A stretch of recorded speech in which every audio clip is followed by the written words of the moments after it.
不動産屋さんの階段です。皆さんは暗闇が苦手ですか？さて、今回はそんな暗闇が恐ろしく苦手な人の不可思議な恐怖体験です。これは商業施設のレストランに以前お勤めだった男性、仮名ですが久保田さんからいただいたお話です。当時、久保田さんがレストランで働いていた時に、同僚のバイトの女性に雅子さんという方がいたそうです。その雅子さんは20代で、仕事もできて長時間のシフトにも入ってくれる上、緊急なシフトでもほとんど対応してくれる人だったので、レストラン側はとても重宝していました。ただ一つだけレストランとしては雅子さんには残念なところがありました。それは絶対にラストシフト、つまり最終時間帯の業務には入らないということでした。そのお店のラストシフトは21時から23時過ぎぐらいの閉店作業をする時間帯でした。ラストシフトができる5人のうち3人がバイトの学生で、試験期間は休みを取るので、そんな時シフトが回らなくなって困ったそうです。ですからそういった特別な期間だけ、なんとか雅子さんにも協力してもらいたかったのです。雅子さんは家も徒歩圏内で自由な一人暮らしで、ラストシフトをしないのがずるいと文句が出ることもありましたが、なぜか店長はまあまあとみんなをなだめてうやむやにしていたそうです。そんなある日、雅子さんは家庭の都合で地元に帰らなくてはならなくなり、レストランを辞めることになりました。そして雅子さんは無事最後のバイトを終えて地元に帰ったということでした。さて、久保田さんは雅子さんが辞めてしばらくして以前からずっと疑問に思っていたことを店長に聞いてみたそうです。店長、前からずっと気になっていたんですが、どうして雅子さんはラストタイムのシフトには入らなかったんですか？そう聞くと店長は、もう雅子さんは辞めたから話してもいいか。ただ他のバイトの子たちには言わないでね。そう前置きをしてこんな話をしてくれました。実はね、雅子さんは極度の暗闇恐怖症だったんだよ。久保田さんは暗闇恐怖症という言葉を初めて聞いて、どういうことかと聞くと、雅子さんは真っ暗な場所に行くと呼吸が浅くなり、ひどい時はパニック症候群のようになり、最悪失神する場合もあったそうです。ですから雅子さんは当然寝る時は電気をつけっぱなし、帰りが遅くなる時はアパートの部屋の電気をつけたままにして出かけるとか、夜道を歩く時はキャンプで使うようなランタンを持ち歩くという徹底ぶりでした。久保田さんは少し呆れて、夜道にランタンですかと言うと、店長は街中とか街灯が多いところは大丈夫らしいけど、トンネルや街灯が少ない住宅街になったら必要なんだってということでした。でも久保田さんは釈然としませんでした。帰り道はそのランタンで照らせばいいはずですし、夜遅くてもレストランのある商業施設は明るいし、強いて暗いところといえば店舗の裏側ですが、その裏の従業員専用通路はどこも人感センサーが作動して照明がつくシステムになっていました。ただその従業員専用通路ですが、窓がなく一度照明が落ちると真っ暗になりました。21時まではアパレルや雑貨店などの商業エリアが営業しているので、その従業員が近い人感センサーがずっと反応しているので、照明が落ちることはありません。でも21時を過ぎると営業を続けているのはレストラン街だけで、途端に通路を人が歩かなくなり、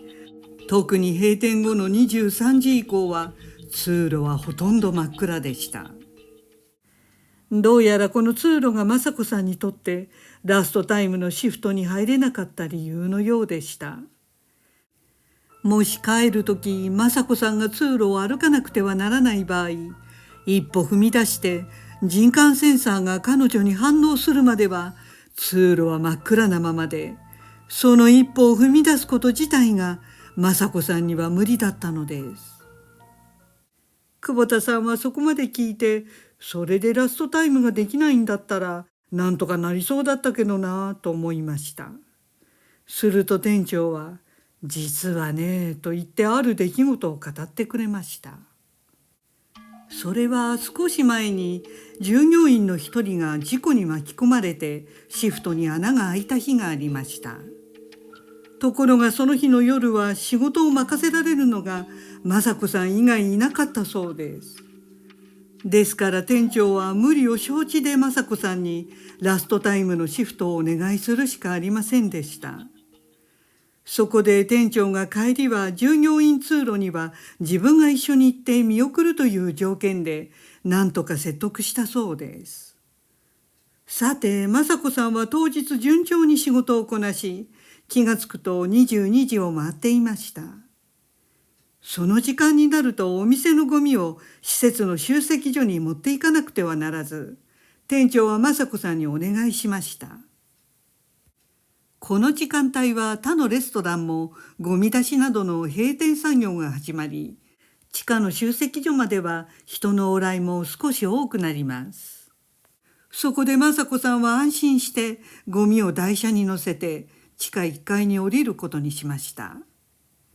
搬入用の大型エレベーターのところまでの廊下は照明がついていました。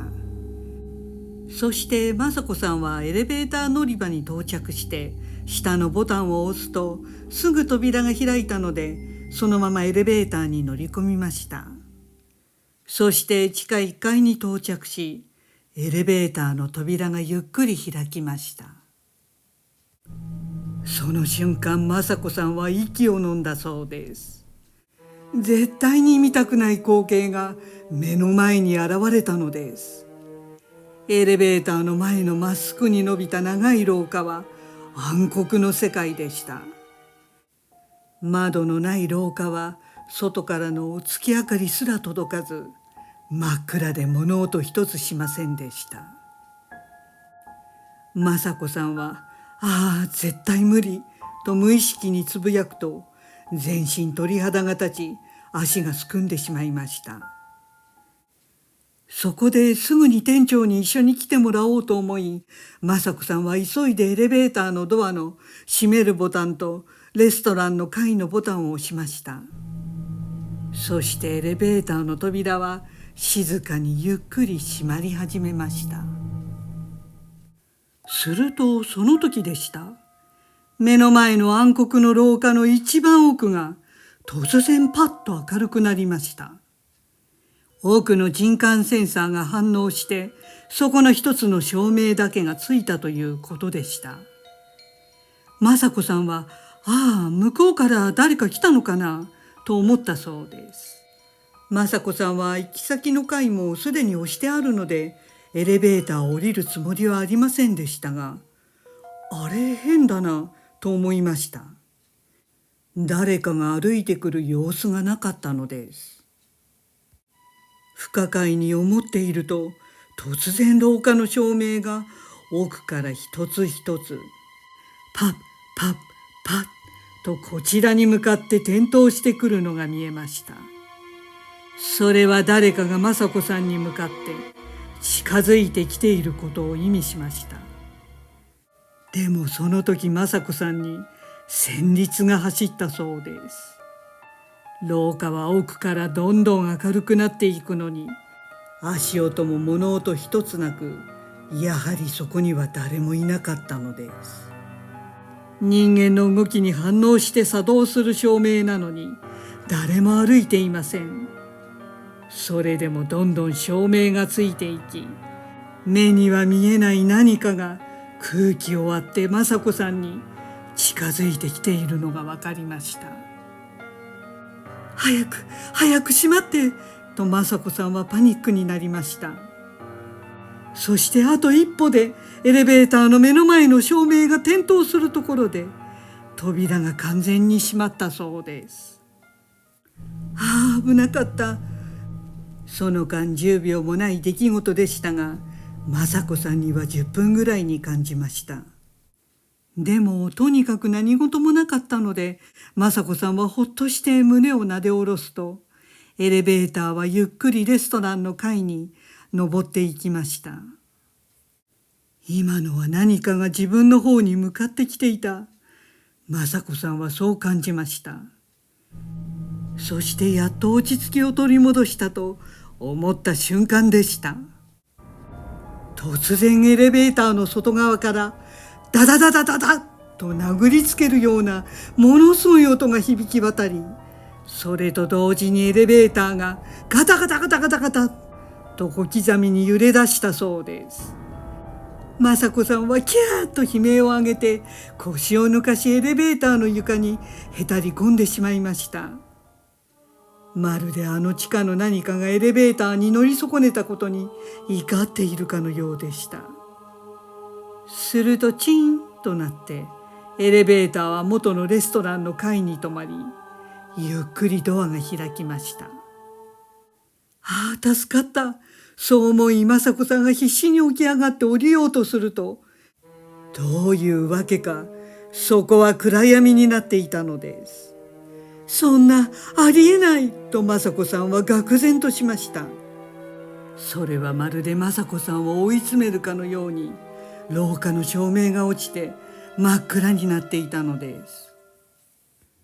もう雅子さんの体は硬直し、もしこのままエレベーターの中から降りられなくなると、今度はエレベーターがまた地下1階に降りていくのではというさらなる恐怖に襲われていました。暗闇恐怖症の雅子さんにはこれ以上の恐怖はなく、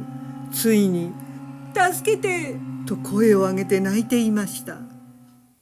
するとその声を聞きつけた近くの別の店舗の従業員がエレベーターまで駆けつけると、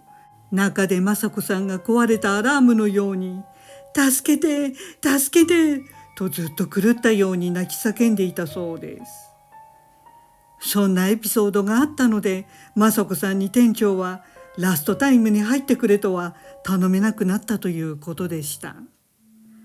そもそも雅子さんが暗闇恐怖症になったのは、今回の出来事のような過去の怖い体験がトラウマになったためではないかと思います。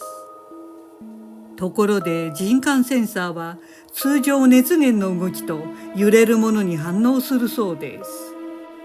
人が通っていないのに作動する原因にはいろんな可能性がありますが、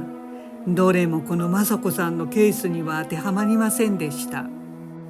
またその直後にエレベーターが外側から叩かれ揺れた現象も